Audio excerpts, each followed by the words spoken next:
As we are here on this Shabbat, it's a Shabbat that is right after Yom HaShoah, right after Holocaust Memorial Day, right after this day when we remember the 6 million Jews who were murdered by the Nazis, the millions of others who were murdered by the Nazis, the millions upon millions who were traumatized and had their spirits, if not bodies, crushed by the Nazis. And on this Shabbat, we also happened to be reading a Torah portion that is about trauma as well. Two of the sons of Aaron, Nadav and Abihu, they go into the tabernacle, into the tent of meeting. They offer alien fire. We don't know exactly what is going on. There are rumors of alcohol, there are rumors of bad incense. There are all kinds of speculation that the sages and our tradition make. No one's sure what happens except Nadav and Abihu die, and at the hand of God. So God takes their lives in the tabernacle. Moses comes and he tells Aaron, and Aaron, we hear Vayadom Aharon. Aaron was silent. And it's one of those pieces of Torah that is amazing because it's two words. Vayadom Aharon. Aaron was silent. And yet it says so much in his silence. It's not the regular word for silence. Many of you have heard me teach this many a time. Normally, if you have been to Hebrew school, you would hear sheket bavakasha, quiet please. This root, daled mem nem, is a different word of silence. It's the same word that Elijah encounters when he's on Horeb, when he's at Mount Sinai, and he's in the cave, and there's a whirlwind and a fire and an earthquake, and God isn't in the loud stuff. God is in kol damama daka, in that voice that is as thin as a reed, that still small voice. It's that silence that Aaron expresses when he hears of the death. Now, that would be one place to stop. And yet, I offer to you tonight something that is amazing about Jewish tradition, amazing about our Torah, and an important lesson for us. We don't just read Torah. Our tradition is set up so we read a Parsha HaShavua, a portion of the Torah, and then you read Haftarah, that you read a section of the prophets. And in this section in particular, it's coming from the second book of Samuel, we read of David escorting, and the community of Israel escorting the Ark of the Covenant up to Jerusalem, just like happens with Nadav and Abihu. Something goes wrong. Uziel, who is in the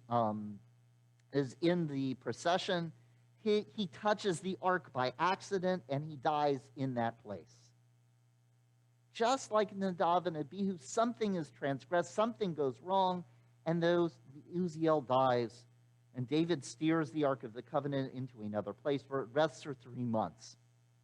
And then, with song, and with dancing, and skipping, and a questionable choice of clothes, apparently, that riled up all the maidens of the land, because, man, did he have some good dancing legs, David brought the Ark of the Covenant up to Jerusalem with celebration, with singing, simcha. And I show those two stories in contrast because that, to me, is the important part. We never have one story in a vacuum. We don't ever say, this is the story, it's the only one. What do we always do in Judaism? As soon as one person tells a story, what happens? Somebody else tells a story.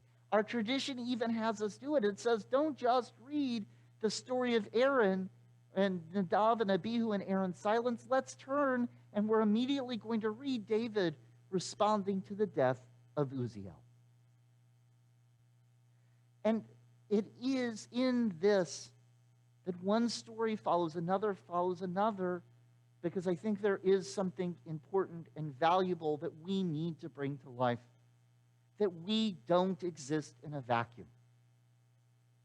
And I say this, and it's important, because are these two? Both traumatic deaths. Both these times of loss where there are no firm answers of why it happened and how it happened and what does this all mean.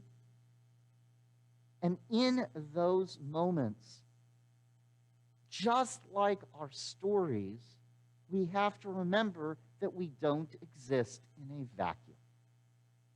That just like we read Torah, which Aaron's response, we need to read Haftarah with David's response. Just as we observe and celebrate, I don't mean celebrate, observe and honor and remember Yom HaShoah, we are turning around, and what are we doing on this Shabbat? Celebrating Kol Simcha v'Kol Sason v'Kol Simcha, celebrating with joy and laughter as Aliyah becomes Bat Mitzvah. Even as we remember and think about all of those lives lost, we turn around and find L'chaim, find life. Story follows story, moment follows moment. Human being is connected to another human being. And it is a challenge, and yet is also something that lifts us up. Because you've heard me say it, when we are tempted to laugh, we cry. When we are tempted to cry, we laugh. We have Mel Brooks and Sacha Baron Cohen and countless other comics of our tradition that say in those dark moments, how do we put a smile on our face?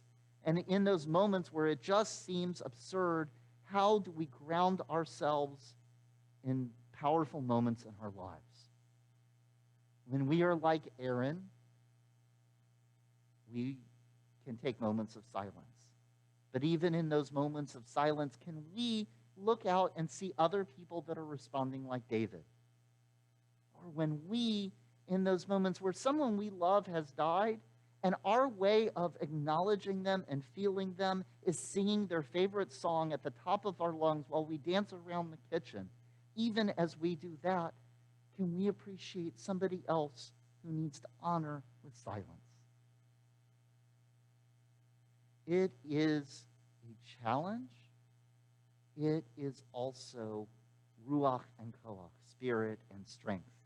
It is in these relationships going back and forth, whether it's inside ourselves, whether it's inside our story, or it's one person to another, as we go back and forth, as we realize that we are not in a vacuum, and it's these connections between people, between moments, between emotions, that gives us that energy, that strength, that ruach and koach, that perspective to be like our ancestors.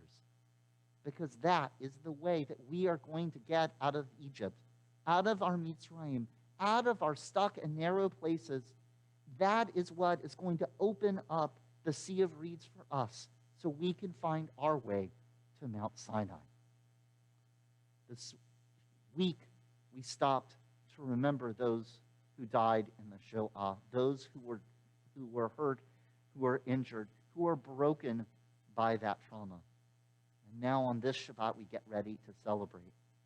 Let us hold both of those truths, both of those stories. Let us go back and forth and back. Let us celebrate. Let us remember. Let us know that it's okay to feel broken and lost and silence. And let us also know and find those ways to lift up in joy and celebration. Amen and Shabbat Shalom.